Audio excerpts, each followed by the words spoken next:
Ya, entonces, el día de hoy vamos a desarrollar este tema que corresponde a una enfermedad que afecta el intersticio del pulmón. Seguramente recuerdan que en algún momento, al leer algún artículo científico en relación a patología respiratoria, han encontrado el término de fibrosis, ¿no? Fibrosis pulmonar. Justo la fibrosis pulmonar, ¿no?, es una enfermedad que afecta al intersticio del pulmón. La inflamación va a estar en el intersticio. Ese intersticio se va a engrosar y va a dificultar el pasaje del oxígeno o la salida del CO2. Entonces, como ven, es una enfermedad crónica que va a ir en avance y ya no tiene vuelta atrás, o sea, ya no tiene retroceso o inversión. Lo que ya está hecho va a quedar, pues es una enfermedad progresiva en tiempo. Que se pueda detener su avance, sí. Ya, hoy en día hay medicamentos, pero no en el 100%, pero por lo menos les dan un tiempo de vida media para que los pacientes puedan tener calidad de vida.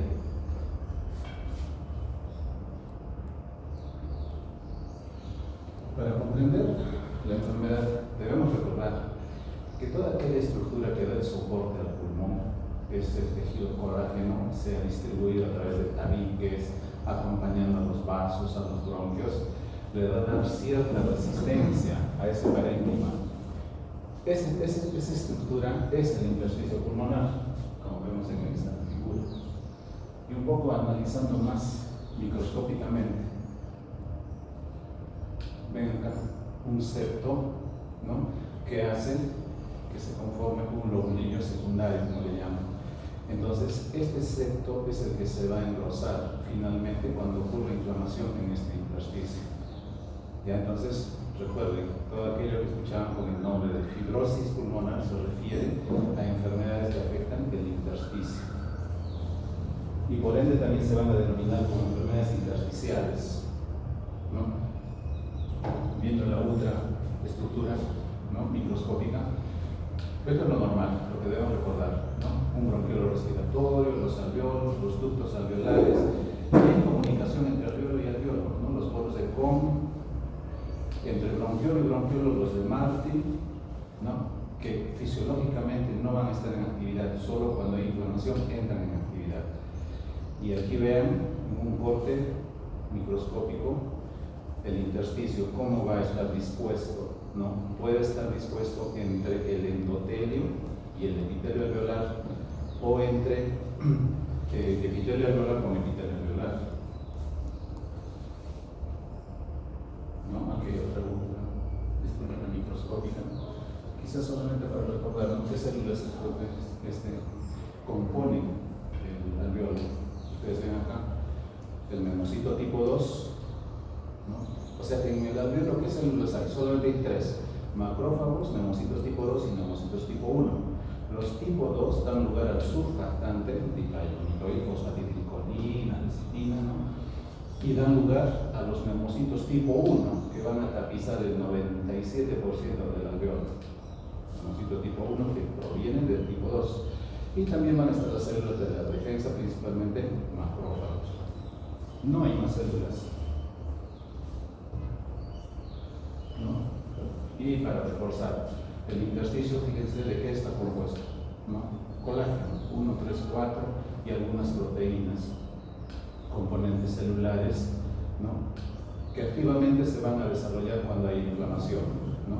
Acá por este lado está el endotelio y por este lado está el epitelio alveolar, compuesto principalmente por el memocito tipo 1. Si vamos más todavía, adentrándonos en una microfotografía por electrones, si nosotros separamos toda esta malla vascular, fíjense cómo rodea a cada alveolo, vamos a encontrar que los alveolos se disponen de esta manera, ¿no? Los poros están entre alveolo-alveolo, alveolo-bronquiolo y entre bronquiolos. Y si separamos los alveolos y dejamos solamente a la red vascular o microvascular, se va a ver así. Entonces ya se van a hacer la idea de cómo está compuesto este sistema respiratorio. Desde hace 10 años atrás se han tratado de hacer clasificaciones en cuanto a estas enfermedades intersticiales o fibrosis pulmonares, porque no hay una sola fibrosis, hay como 80 variedades de fibrosis pulmonares.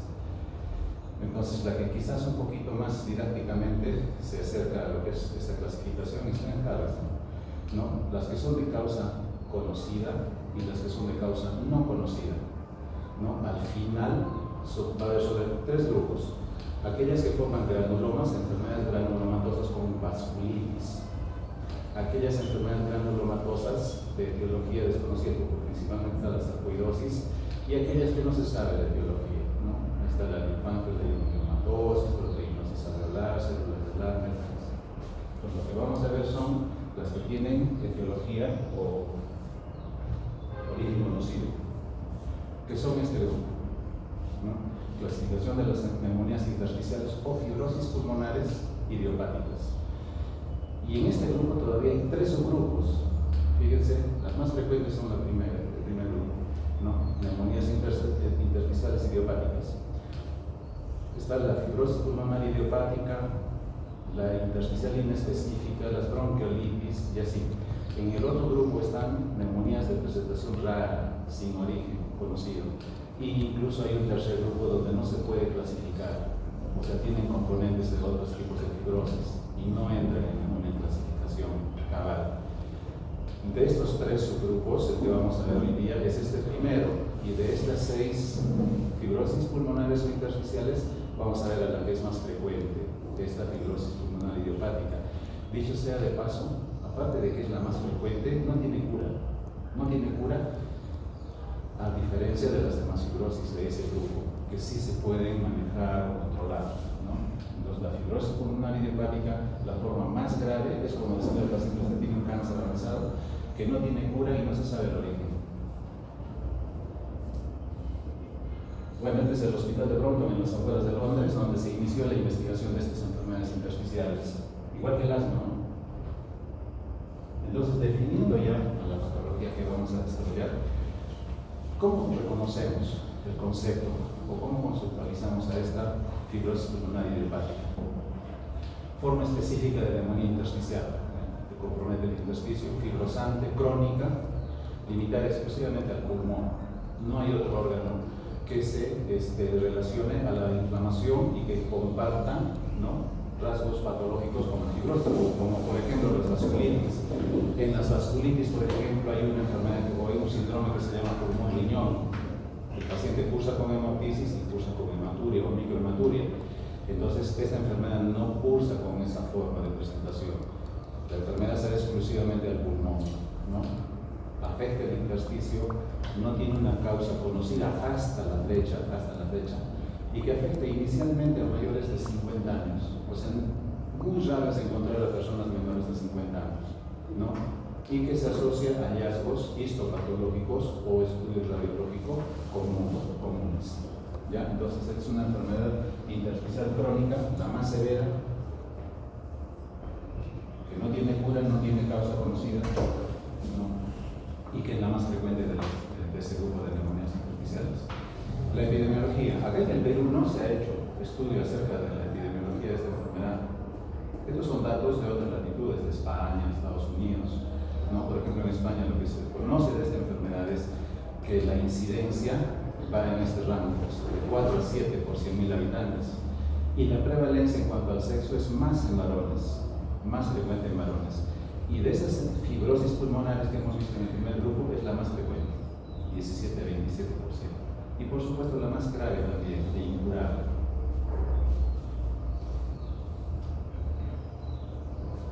Igual, ¿no?, para la prevalencia y la incidencia.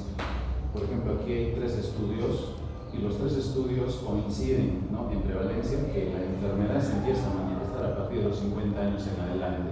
O sea, es bien raro encontrar una persona más joven con esta enfermedad. Igual para la incidencia, a partir de los 50 años hacia arriba. ¿Cómo es la historia natural? O sea, ¿cómo le llaman esto? Cuando son varias formas de presentación clínica, los fenotipos. Son 3 grupos. Desde que hacemos el diagnóstico de la enfermedad, puede que el paciente en menos de 2 años, año y medio, incluso en 1 año, va a fallecer. Esta es una forma acelerada. Por más tratamiento que se le dé, por más fisioterapia que se le dé o oxigenoterapia, el paciente va a fallecer. Un segundo grupo que va a avanzar en el tiempo con reagudización alteraciones, con exacerbaciones, y se está estudiando por qué ocurren estas exacerbaciones. Hasta ahorita incluso ni siquiera se ha definido que las infecciones, como en nuestro medio, las infecciones son las que ocasionan estas reagudizaciones o exacerbación de la enfermedad, pero que tienen un tiempo de vida medio un poquito más prolongado que el primero, hasta los 3 años. Y un tercer grupo, entonces esto ya nos hace ver que hay componente genético también aquí. Un tercer grupo que evoluciona de forma lenta hasta los 8 y 10 años. Pero lo usual es que encontremos a pacientes que una vez que hacemos el diagnóstico no vayan más allá de los 3 años o 4 años. ¿Ya? Son las 3 formas de presentación de esta enfermedad. La etiopatogenia, ¿no? ¿Cómo es que esta enfermedad se va a desarrollar? Y a la fecha no se conoce como en otras enfermedades respiratorias, ¿no? Por ejemplo, en el asma sabemos que hay factores ambientales como desencadenantes que van a influir sobre el huésped, y el huésped con su acervo o genética va a responder como asma. En este caso participan los factores ambientales, ¿no? Tabaco, tóxicos, incluso virus en las infecciones se ha visto, ¿no? De que están relacionados, van a incidir sobre la genética del huésped o del paciente, ¿no? Esto va a comprometer a la epigenética, que son reacciones bioquímicas a nivel sobre todo de los neumocitos tipo 2, y van a ser reforzados con los factores endógenos, porque se ha encontrado, por ejemplo, que pacientes con reflujo gastroesofágico en un 60% desarrollan fibrosis pulmonar idiopática. Y esto ya nos está haciendo pensar de que si yo controlo el reflujo gastroesofágico del paciente, este va a tener un enlentecimiento en su avance. ¿Ya? Entonces vean cómo están involucrados varios factores en el desarrollo de esta enfermedad. ¿No? Reforzando los factores ambientales, contaminación ambiental, exposición ocupacional, el reflujo gastroesofágico en un 60%, otros irritantes, infecciones virales, ¿no? Todos estos componentes van a actuar a nivel del alveolo, a nivel de los neumocitos tipo 2, y empieza toda la cascada de reacción inmunológica, que finalmente va a participar en las células de la defensa con el depósito de colágeno en ese intersticio. Y ese intersticio que mide 0.5 micras se va a ver engrosado 1, 2, 3 milímetros, y eso va a dificultar el pasaje de oxígeno y la eliminación del CO2. ¿Ven? Y se constituye lo que es la fibrosis. O sea, el intersticio se ve depositado por colágeno. En otras palabras, es una cicatrización anómala, es una cicatrización sin control, lo que va a ir avanzando una vez que se desencadena la enfermedad. Si vamos a un análisis un poco más minucioso, vemos la contaminación o el daño que ocurre a nivel del epitelio del alveolo de los neumocitos tipo 1 o 2, con la liberación de quimiotaxinas y citoquinas por las células de la defensa. Ya les había mencionado que los macrófagos son los que están principalmente cubriendo o protegiendo el alveolo, y se desarrolla una secuencia, una cascada de inflamaciones que finalmente, como hemos visto bien en el gráfico anterior, va a llevar al depósito de colágeno, ¿no? Por supuesto que acá ocurre una serie de intercambio e interacciones, por ejemplo, en neumocitos tipo 2, TH2, con los macrófagos, los mismos polimorfonucleares, que se van a convertir incluso en miofibroblastos, posteriormente en fibroblastos, y todos con el afán de depositar colágeno en el intersticio.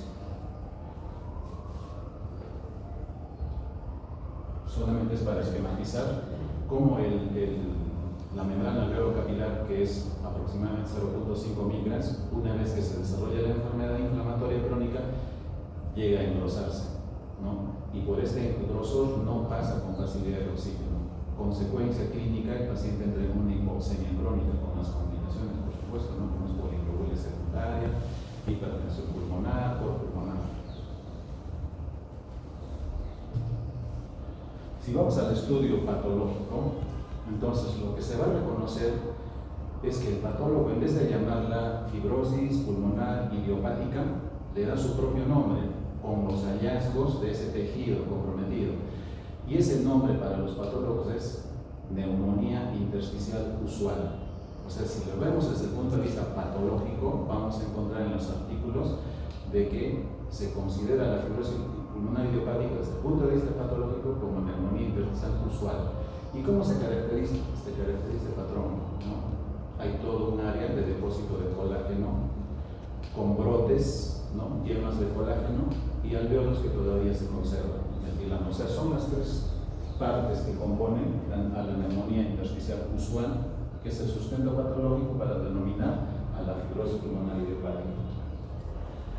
Finalmente, cuando la enfermedad avanza, el depósito de colágeno es tan intenso y, como les mencionaba, no hay cura, el pulmón llega a estructurarse de esta manera, con múltiples quistes periféricos. Y estos quistes, al auscultar al paciente, hacen escuchar un ruido parecido a los crepitantes, pero más ásperos, más gruesos. Eso es el famoso velcro, ¿no? Nosotros examinamos a los pacientes, sobre todo en las bases, como vamos a ver ahorita en los exámenes por imagen y el diagnóstico. Y vamos a escuchar los crépitos que se van a originar por el despegamiento de estos quistes. Pero esos crépitos son más secos, más ásperos. Es el famoso velcro.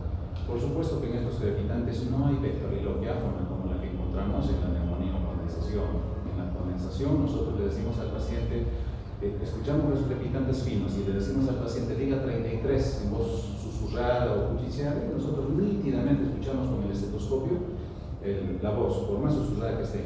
Esa vectoriloquiáfona no va a desarrollarse cuando escuchamos la fibrosis pulmonar idiopática con los crepitantes que encontramos. El enfoque diagnóstico. ¿Cómo yo voy a visualizar o qué voy a hacer yo o qué parámetros voy a tomar para poder plantear un diagnóstico de esta enfermedad? Entonces, como en toda enfermedad, tengo criterios clínicos, criterios funcionales, criterios por imagen y por estudio patológico. En el criterio clínico o en el enfoque clínico no hay nada patognomónico. Patognomónico es algo propio, ¿no?, de la enfermedad y no hay en ninguna otra enfermedad, pero acá no. Se comparten los signos y síntomas cardinales en patología respiratoria, disnea, tos y dolor torácico. No va a ser nada patognomónico. Por ejemplo, estos pacientes que desarrollan su enfermedad en meses solamente manifiestan tos seca, que es progresiva, y cuando se infectan o exacerba la enfermedad quizá tengan expectoración por componente del epitelio bronquial. La disnea va a ser progresiva. Si el año pasado caminaba 1 cuadra, 2 cuadras, todavía paso ligero, este año de repente no camina ni media cuadra, 50 metros, ¿no? Tiene una disnea progresiva. Los crepitantes al final de la inspiración, el velcro. Ya, eso sí es característico encontrar en los pacientes con fibrosis pulmonar. Y las apropaquias, que solamente se desarrollan en pacientes en un reducido porcentaje, un 60-70%, no es en el 100%, ¿no? Y esto se debe a la hipoxemia crónica. Si al paciente con sospecha clínica lo sometemos a exámenes de función respiratoria, los exámenes de función respiratoria principalmente que usamos son la pletismografía, la espirometría, la gasometría, la difusión del monóxido de carbono o la caminata de los 6 minutos.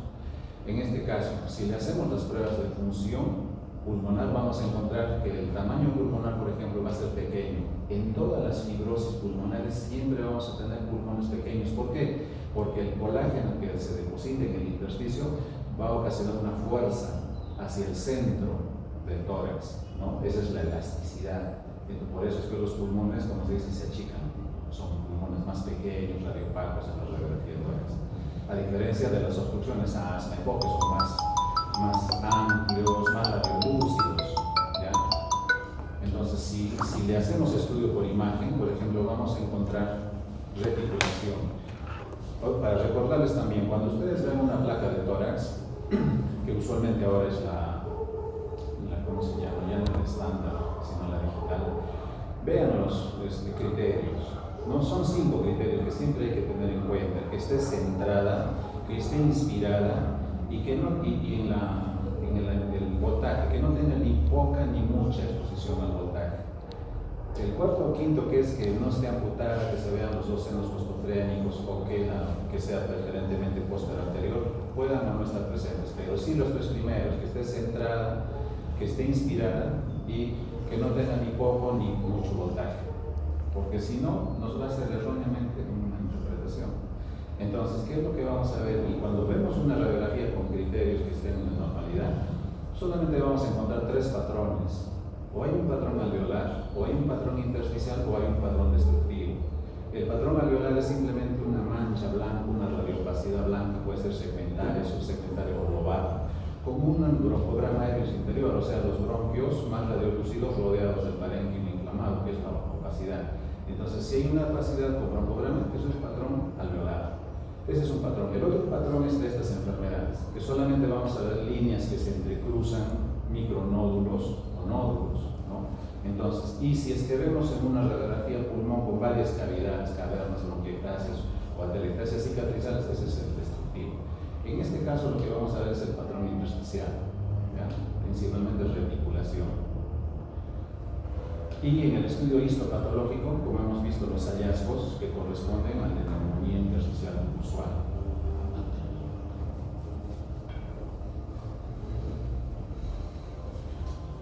De esos 4 criterios, quizás el que más nos apoya en el estudio y para la evolución del paciente es la espirometría dorsal, incluso en forma de pronóstico. ¿Por qué? Porque fíjense, para cualquier fibrosis, no solamente la idiopática, si yo le hago hoy día a un paciente espirometría y veo que la capacidad vital está en 80, ¿no es cierto? Porque lo normal es 80, 90 o 100% de su parámetro estándar. Si hoy día tiene el paciente 80% de su estándar o de su patrón que corresponde, y de acá en 6 meses o un año le hago nuevamente la espirometría y la capacidad vital me cae 10%, ese paciente no va a vivir más allá de 2 años. O sea, es una fibrosis acelerada, el primer fenotipo. Entonces vean que nos sirve tanto para evaluar la evolución de la enfermedad y del tratamiento, por supuesto, que nosotros le damos al paciente, ¿no? ¿Y qué vamos a encontrar en la espirometría? El patrón restrictivo. En la espirometría solamente hay 3 patrones: o son pulmones pequeños, o son pulmones con obstrucción y atrapamiento de aire, o de ambos. En este caso, restricción, porque el pulmón es pequeño, como les decía, por el depósito de colágeno y la pérdida de volumen. La pletismografía más es para valorar volúmenes pulmonares. Es una cabina herméticamente cerrada donde el paciente va a respirar a una presión que es la de la presión atmosférica del ambiente versus la del interior, ¿no? Y por ecuación de proporción nos saca lo que es el volumen. La ley de Boyle está acá. El otro examen es la difusión del monóxido. La difusión del monóxido de carbono principalmente va a ser para evaluar el grosor del intersticio. Como esta enfermedad afecta el intersticio, que se vuelve más grueso, esta difusión nos va a medir el grosor de ese intersticio. Quizás sea más trascendente en cuanto a evaluar la severidad de la enfermedad. Otro examen es la gasometría, y esta gasometría usualmente la muestra la saca el interno, ¿ya? O sea, a veces no la hace ni el residente, sino el interno. Y es un examen tan importante que nos permite valorar el medio interno del paciente. ¿Cómo así? Si yo tengo en el resultado de una gasometría un CO2 alto, quiere decir que el paciente está hipoventilando y que está empezando a retener CO2 en la sangre. Vean el estado de ventilación a través del CO2. Me permite valorar el pH, el equilibrio ácido-base. Me permite valorar el estado de oxigenación del paciente a través de la saturación, de la presión parcial, del PAFI, del índice arterial de oxígeno. Muchos parámetros. Vean que es un examen muy importante. Y para lo que corresponde a la fibrosis pulmonar idiopática, ¿en qué me va a salir? En este gradiente. Este gradiente va a estar elevado. Y este gradiente se puede evaluar con la ecuación del gas alveolar. La ecuación del gas alveolar es sencillo: presión atmosférica menos presión de vapor de agua por el FiO2, por el porcentaje de oxígeno que respiramos. Eso le restamos al cociente de la presión parcial del CO2 sobre el 0.8, que es el cociente respiratorio. De todo esto me va a salir un valor que es el oxígeno del alveolo. Del resto, el oxígeno que me da el AGA, ese resultado me va a dar el gradiente. Lo normal para la altura de Arequipa, que tenemos 560 metros sobre el nivel del mar, es menos de 20. Pero si sale, digamos, 30, 40, no, ya está desarrollándose la fibrosis pulmonar, más no cardíaco, no se involucra al sistema cardiovascular. Y la otra prueba es la de esfuerzo, ¿no? Es lo que les mencionaba. El paciente quizás el año pasado podía caminar 1 cuadra, 2 cuadras todavía sin cansarse, pero ahora de repente está 1 cuadra, media cuadra y ya desatura. En ese sentido esta prueba. Se le hace caminar al paciente durante 5 o 6 minutos y se empieza a medir la presión, la frecuencia cardíaca, la frecuencia respiratoria y la saturación. Y empezamos a ver ahí a cuántos metros el paciente empieza a desaturar. En un pulmón sano de repente empieza a desaturar a paso ligero a los 60, 70 metros y mantiene ya estando en un valor, pero el paciente con patología respiratoria de repente a los 3 metros ya empieza a desaturar, o a los 10 o a los 20 metros. Entonces nos permite valorar el pronóstico principalmente. Entonces, como ven, son pruebas de función respiratoria que nos permiten valorar el estado funcional del pulmón. Un poco para desarrollar lo que son los estudios por imagen. Cuando nosotros tenemos una radiografía, que es lo que está a la mano en todo centro asistencial, lo que vamos a observar y tratar de encontrar es que para esta enfermedad pulmonar idiopática, fibrosis, la radiopacidad reticular vamos a encontrarla sobre todo en la región subpleural y basal de ambos campos pulmonares. Eso es lo que hay que encontrar ahí o buscar. Si esta reticulación o patrón intersticial está ubicado en la ápice, eso no es fibrosis pulmonar idiopática. Esta enfermedad se caracteriza porque principalmente el inicio comienza a afectar las bases y las regiones subpleurales.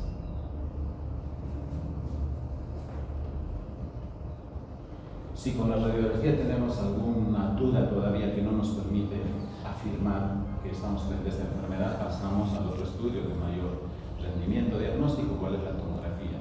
Y en la tomografía vamos a ver en el corte axial o transversal de la ventana pulmonar, fíjense la reticulación subpleural, subpleural, aquello daño lesivo.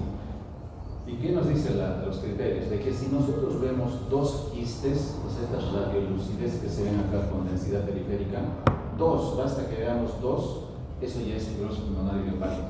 ¿Ya? En este caso, miren, hay mucho desarrollo bien marcado de la inflamación con secuelas quísticas múltiples. Esto se denomina panalización. También en la literatura también lo van a encontrar como panalización. Entonces, en la tomografía, ¿qué es lo que vamos a encontrar?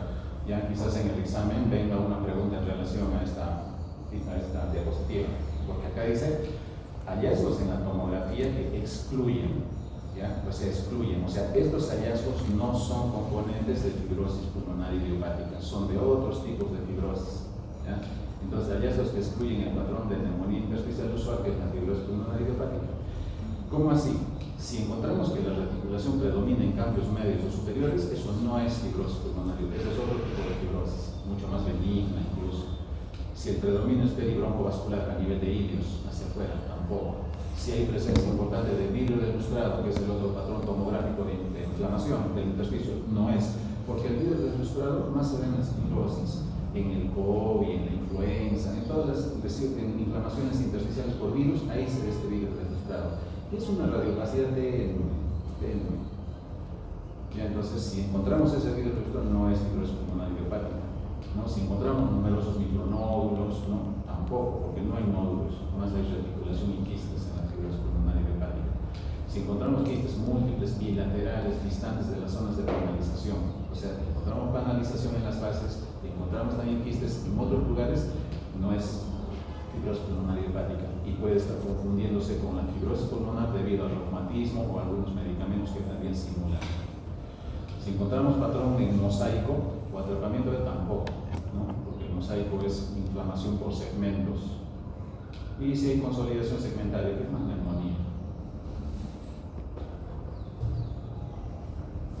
El diagnóstico diferencial, como les mencionaba, cada signo o síntoma, sea o no cardinal en patología respiratoria, no es patognomónico. Por ejemplo, la tos puede estar en neumonía, tuberculosis, cáncer, bronquiectasis, no es patognomónico. Entonces, las enfermedades que cursan con los signos o síntomas de esta enfermedad son varias. Por ejemplo, enfermedades del tejido conectivo. Y ya se ha demostrado que los pacientes con reumatismo desarrollan una variedad de fibrosis pulmonar, pero no la idiopática, porque se sabe que el paciente tiene reumatismo. Fármacos, amiodarona, nitrofurantoína, ¿no? Alveolitis alérgica extrínseca, peladores de arroz, por ejemplo, en el valle, donde me da la asbestosis. El asbesto es como el tabaco. El asbesto produce no solamente cáncer pleural, produce derrame pleural, fibrosis pulmonar, ¿no? Y el síndrome de Hermann es muy grave en centroamericanos, ¿no? Panameños, albinos y con fibrosis pulmonar, muy similar a la idiopática. Entonces son enfermedades que se pueden confundir, pero hay un denominador común aquí en las enfermedades. En este grupo, ¿cuál es? El origen se conoce, se sabe cuál es la causa. El algoritmo, desde la sospecha clínica, los exámenes, hasta plantear el diagnóstico. Por supuesto, aquí, donde dice multidisciplinar, hay que pedir el concurso del radiólogo, del anatomopatólogo y del neumólogo para poder establecer el diagnóstico. ¿Y de qué fallecen estos pacientes, como en otras enfermedades, por ejemplo? ¿No? Principalmente se ha visto de que la falla respiratoria, o sea, como el paciente tiene hipoxemia progresiva, va a llevar a complicaciones, ¿no? La hipoxemia y la hipoxia respectiva posterior va a conducir a un relativo vasoespasmo. Ese vasoespasmo de la circulación venosa pulmonar va a crear una resistencia al flujo con sobrecarga de las cavidades derechas, porque las cavas van a seguir drenando en la aurícula y el ventrículo derecho, pero el problema va a ser cuando circula en el pulmón, va a haber resistencia, entonces comienzan a dilatarse las cavidades derechas y se establece la hipertensión pulmonar con el cor pulmonar posterior. Y este paciente, como hay hipoxemia, el riñón comienza a producir eritropoyetina, ¿no? Que va a producir mayor masa de glóbulos rojos y el paciente empieza a ser poliglobulia secundaria por valores altos de eritropoyetina, que lo diferencia de la primaria, en que no hay eritropoyetina alta. En segundo lugar están las infecciones, ¿no? En tercer lugar está la falla cardíaca derecha. Cuarto lugar, el cáncer, porque se ha demostrado de que toda cicatriz pulmonar, incluso en la tuberculosis, un 0.25% de esas cicatrices pueden malignizarse al cáncer epidermoide, aunque es muy bajo, pero vale la pena tener en cuenta. En nuestro medio, ¿cuál es la causa más frecuente de las infecciones? Cuando ustedes tengan que un paciente con fibrosis pulmonar se descompense y venga a la emergencia, lo primero que deben descartar es infección, que es la primera causa en nuestro medio. Las neumonías, las virosis, o la misma tuberculosis, ¿no?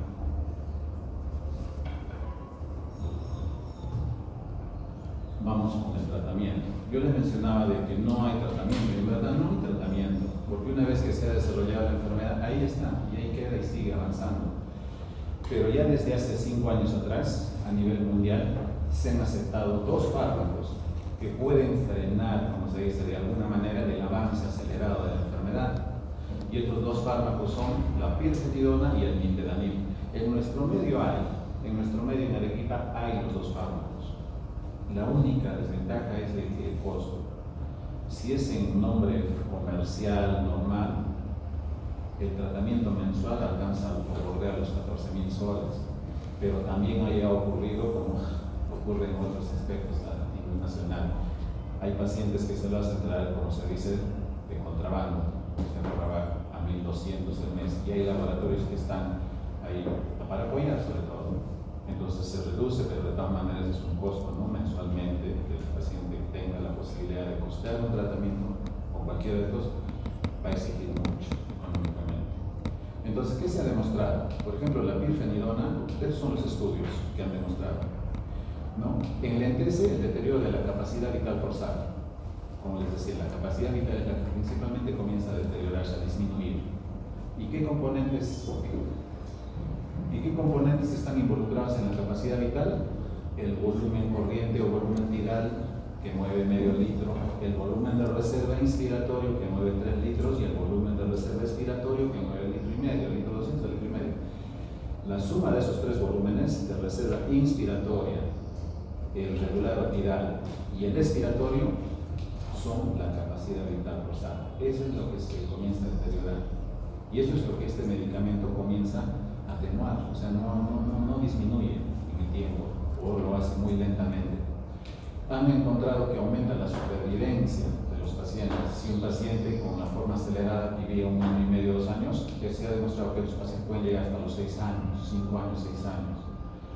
¿No? Reduce la mortalidad, mejora la capacidad de ejercicio. Y el otro medicamento, el nintedanib, en estos 3 estudios, ¿no? El tumor y el impulso 1 y 2, también lo mismo. Enlentece el deterioro de la capacidad vital forzada, reduce la frecuencia de exacerbaciones, posible mejora en los parámetros de calidad de vida, el paciente respira mejor y hay una tendencia a reducir la mortalidad. Como ven, casi similares, ¿no? Los aspectos en beneficio del paciente. Las dosis recomendadas están aquí, ¿no? Y los efectos adversos, como cualquier otro medicamento, principalmente el tracto gastrointestinal es el que se va a afectar. Nosotros vemos pacientes que pueden postear el tratamiento y lo primero que nos manifiestan cuando están a los 2-3 meses es dolor de estómago, diarreas o a veces náuseas. Entonces, ¿qué hacemos en esos casos? Disminuimos las dosis a los 2 tercios o tercio hasta que se mejore el paciente, porque a veces va acompañado de alteración de las enzimas hepáticas.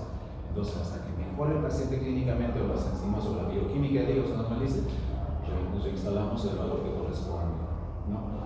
Entonces, como ven, acá están náuseas, vómitos, dispepsia, pérdida de peso, fotosensibilidad o gas, alteraciones de la función hepática.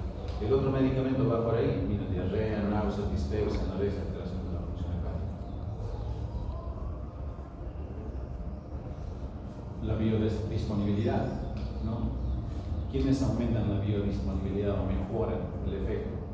¿No? Un jugo de este cítrico, algunos antibióticos, el ciprofloxacino que lo damos a diestra y siniestra en nuestro medio, la miodarona, la fluoxetina en psiquiatría para la esquizofrenia, el estado de ansiedad del paciente. ¿Y quiénes reducen? El tabaco, omeprazol, rifampicina. Y el omeprazol incluso se ha demostrado de que produce proliferación de pólipos a nivel vesicular, a nivel de colon. Igual que la ranitidina, no sé si se han enterado que ya lo van a retirar bien del mercado la ranitidina porque ya está demostrado que tiene componentes carcinógenos a nivel gastroentérico. Para el otro medicamento, el nitidanib igual, aumentan los antimicóticos, de los macrólidos de eritromicina que ya poco se usan, más se usa la claritromicina o la acitromicina y la ciclosporina, un inmunosupresor. Y para lo que es que reduzcan la biodisponibilidad, rifampicina, carbamazepina, los anticonvulsivantes y antituberculosos, antiquímicos. Solo para mostrarles el estudio, ¿no?, que ha demostrado el uso del medicamento. Entonces ahí no queda todo en darle esa medicación y el paciente, bueno, que lo cumple en forma regular, porque si damos un medicamento, por más bueno que sea y no hay regularidad, fracasa. Entonces hay que conseguir regularidad. ¿Y eso qué exige? Educación en el paciente. Hay que educarlo para que reconozca su enfermedad y cómo va a ser el tratamiento prolongado en el tiempo para mejorar su calidad de vida. Entonces no queda ahí, porque hay que darle un tratamiento coadyuvante, ¿no?, complementario. Como estos pacientes entran en hipoxemia crónica, hay que darles un suplemento de oxígeno. Cuando tengamos en la gasometría una presión parcial menos de 55 o en la saturación simple digital menos de 88, hay que apoyarlos con oxígeno. ¿Para cuánto de saturación? Saturación entre 88 y 92%, no más de 92%. ¿Y por cuántas horas? 16 horas mínimo al día. ¿Por qué les digo no más de 92%? Porque ustedes saben y recuerdan de que el oxígeno en exceso hace daño, más daño que la disminución. El exceso de oxígeno, ¿qué produce? Resequedad de la mucosa traqueobronquial, se producen radicales en el alveolo, ¿no?, radicales hidroxilo, superóxido y peróxido de hidrógeno. Los oxidrilos son los más letales para los neumocitos tipo 2, matan los neumocitos tipo 2. Y si no tenemos neumocitos tipo 2, no tenemos neumocitos tipo 1 que tapizan el epitelio del alveolo o las sustancias surfactantes. No hay. Miren, por exceso de oxígeno. En segundo lugar, ese exceso de oxígeno barre el nitrógeno que tiene abierto el alveolito. Y si barremos el nitrógeno, el alveolito colapsa. Ustedes recordarán que el aire que respiramos tiene 21% de oxígeno y 79% de nitrógeno. Vean, es fuerte la concentración de nitrógeno. Entonces, cuando le damos mucho oxígeno, barremos ese nitrógeno y producimos microatelectasis, que es el inicio del distrés respiratorio. Y por otro lado, los superóxidos o peróxido de hidrógeno, ¿no?, del exceso de oxígeno, peróxido de oxígeno, produce inflamación intersticial. O sea, cuando le damos más del 92% en estos pacientes, le vamos a causar más daño. Pero si es una persona sana, no hay problema, le podemos dar hasta 95, 98%. Ahora, ¿cuánto es la saturación de oxígeno en Arequipa? En Arequipa está entre 94 y 97%. En cambio, a nivel del mar, hasta 100% puede ser, ¿no?, porque allá la presión atmosférica es 760 milímetros de mercurio, y aquí en Arequipa estamos con 560. Y ustedes dirán, ¿y qué tiene que ver la presión? La presión inspiratoria. Respiramos 21% de oxígeno. Si multiplican 760 milímetros, que es presión atmosférica a nivel del mar, le sale un valor, y multiplican la presión de Arequipa, que es 560 por 0,21 igual, baja esa presión inspiratoria de oxígeno. Entonces, fíjense cómo también el oxígeno hay que saber valorarlo en cuanto a su administración. No darle mucho. Y en neonatos prematuros, peor. En los neonatos prematuros se produce neoproliferación de vasos en la pared posterior del cristalino y lo denominan como fibroplasia retrodental, o sea, la ceguera permanente de por vida. Entonces vean, y aparte es comburente, o sea, puede ocurrir una explosión donde hay tanques, ¿no? Por eso dicen, mamá, a más de 5 metros, ni siquiera eso, consideramos a distancia tener algún fósforo o elemento inflamable, ¿no? Entonces, oxígeno, ¿no? Ya hemos visto. La rehabilitación pulmonar usualmente la hacemos con la espirometría forzada, tanto para soplar como para inspirar. ¿Qué apoya más, soplar o inspirar? Soplar, porque cuando se sopla se crea un PIB, una presión positiva al final de la expiración, y eso apertura los alveolos y evita la pérdida del volumen de reserva inspiratoria. Mientras que si nosotros le hacemos inspirar más, estamos yendo a fortalecer diafragma o intercostales externos, que son la parte activa de la inspiración. Entonces, el paciente tiene que estar con ejercicios de respiración, rehabilitación respiratoria, ¿no? Con espirómetros de incentivo. Tenemos que darle tratamiento antirreflujo, ¿no? Porque ya hemos visto un 60% de pacientes con fibrosis pulmonar idiopática también tienen reflujo gastroesofágico, ¿no? Y el reflujo gastroesofágico no solo empeora el desarrollo de fibrosis, sino produce asma, alergias, o sea, imagínense, esto es lo que a veces no lo evaluamos en el consultorio. Dejamos pasar por algo. Y cuando hacemos una revisión más minuciosa, cuando no mejora el paciente, encontramos que cursaba con reflujo gastroesofágico. Si eso es así, lo enviamos al gastroenterólogo. Y por supuesto hay que inmunizarlo, porque como les mencionaba, las realizaciones en estos pacientes o exacerbaciones en nuestro medio es por infección. Entonces hay que colocarles vacuna antineumococo. Aquí en Arequipa tenemos las dos, las de 13 y la 23 serotipos, ¿no? Se puede poner cualquiera de las dos o las dos. Si le ponen las dos es de por vida de inmunización. Entonces, como ven, son tratamientos coadyuvantes, pero que van a mejorar la calidad de vida del paciente y la progresión de complicaciones, principalmente el oxígeno. El tratamiento no farmacológico, como en toda enfermedad, es bueno educar al paciente. Igual en asma, ¿no? Igual en tuberculosis, hay que perder siquiera, no es perder, sino invertir tiempo en un paciente que comprenda bien su enfermedad para que nos pueda llevar el tratamiento cuando esté en casa. Entonces hay que educar al paciente, hay que enseñarle a hacer la fisioterapia respiratoria, es el inspirómetro distintivo. Hay que darle el oxígeno por cánula binasal. Y hay que hacer los cuidados paliativos, ¿no? Que necesitan, porque estos pacientes entran en dependencia, se caen fácilmente, tienen debilidad. Y el pronóstico de la enfermedad, como en toda enfermedad, es malo. Es como decirle a un paciente, usted tiene cáncer avanzado, ¿qué podemos hacer si ya está el pulmón? A menos de que el paciente decida por trasplante de pulmón. Pero para trasplante de pulmón, tienen que esperar 3 años, 4 años. Y cuando a un paciente le hacen el trasplante del pulmón, no vive más de 5 o 6 años. Con todos los cuidados, ¿no? Inmunosupresores principalmente. ¿Y qué factores están involucrados en un mejor pronóstico de esta enfermedad? Cuando encontramos que la enfermedad es en un menor de 50 años, cuando es en el sexo femenino, cuando el tiempo de enfermedad es menos de 1 año, o sea, tempranamente logramos hacer el diagnóstico. Cuando en la tomografía hay más vidrio frustrado, vidrio medilar, cuando hay mayor proporción de linfocitos en el lavado bronquialveolar. O sea, a algunos pacientes le hacemos la broncoscopía. En la broncoscopía aspiramos, ¿no? Instilamos 20 de cloruro de sodio y aspiramos. En ese aspirado le enviamos al laboratorio para que nos cuantifique las células, o sea, macrófagos, linfocitos, polinucleares. Si en ese recuento, tan igual que un hemograma, hay predominio de linfocitos, la enfermedad va a avanzar más lentamente. La respuesta favorable al iniciar el tratamiento, ¿ya? Acá de repente, para recordarles, si ahora tenemos pirfenidona y nintedanib desde hace 4 años, antes del COVID ya apareció, imagínense hace 15 años atrás, no teníamos esa medicación. Lo único que hacíamos con el paciente es darle corticoide, darle fluidificante con dosis antioxidante y darle algún inmunosupresor. Pero lo que se encontraba, y usted lo va a encontrar en la literatura, mayor mortalidad.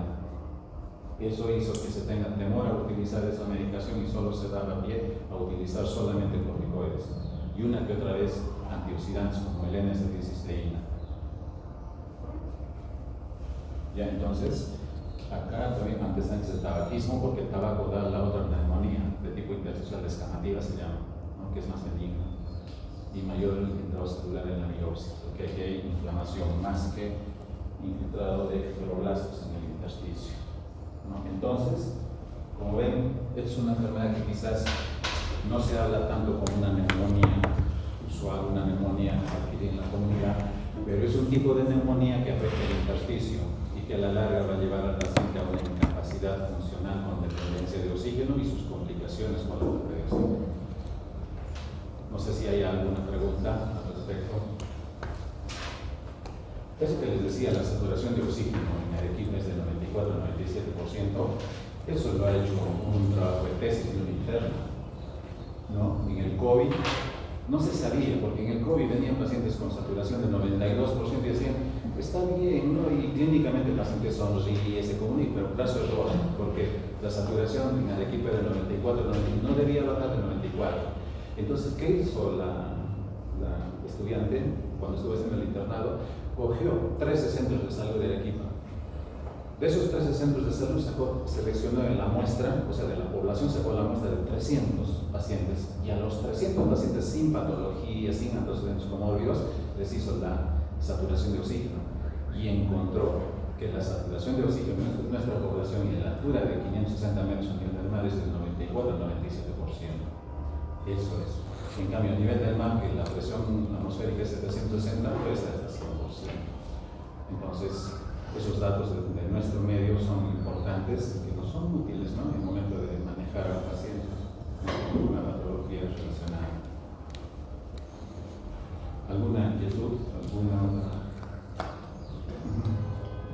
Doctor, los medicamentos, ¿cuál sería su mecanismo de acción, por ejemplo, de la... Ahí ya.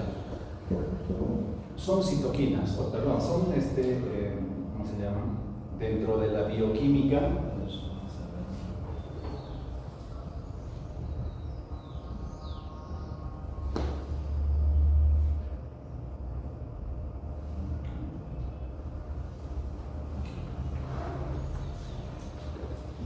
Como hemos mencionado, actúan en el depósito de colágeno aquí. Por ejemplo, evitan que estos fibroblastos residentes se conviertan en miofibroblastos para depositar colágeno. Aquí bloquean. Incluso el nintedanib no solamente bloquea aquí, sino se anticipa aquí a la multiplicación de lo que son neutrófilos, porque este factor de transformación tumoral comienza a influir sobre los neutrófilos para que haya mayor proliferación y la inflamación sea mayor. Ya, entonces, hasta ahí, en esos estudios que les mencioné, son los que se han demostrado que pueden bloquear de alguna manera el avance de la enfermedad, pero a la larga no cura, porque el paciente siempre va a fallecer. Lo que va a hacer es prolongar un tiempo más la vida media del paciente. O sea, son antifibróticos, evitan el depósito de colágeno. Y ahora ustedes dirán, ¿y de dónde han sacado ese medicamento? Fácil, pero eso lo tiene custodia el laboratorio. Ya, pero son recursos que existen en el medio. Y que quizás se debiera hacer a manera de prevenir la enfermedad en la población, porque a nadie hace promoción y prevención de las enfermedades, porque eso le conviene a alguien que haya prevalencia de enfermedades como la tuberculosis, por ejemplo. Cuando hablen de tuberculosis, pregúntenle al doctor que va a hablar de tuberculosis, ¿por qué el Perú sigue siendo el primer lugar en tuberculosis? O sea, en Latinoamérica, el Perú, desde hace 30 años atrás, sigue ocupando el primer puesto en tuberculosis. Pregúntenle por qué. Porque hay medicación que cura, pero no lo sacan a la venta, a la promoción o al uso.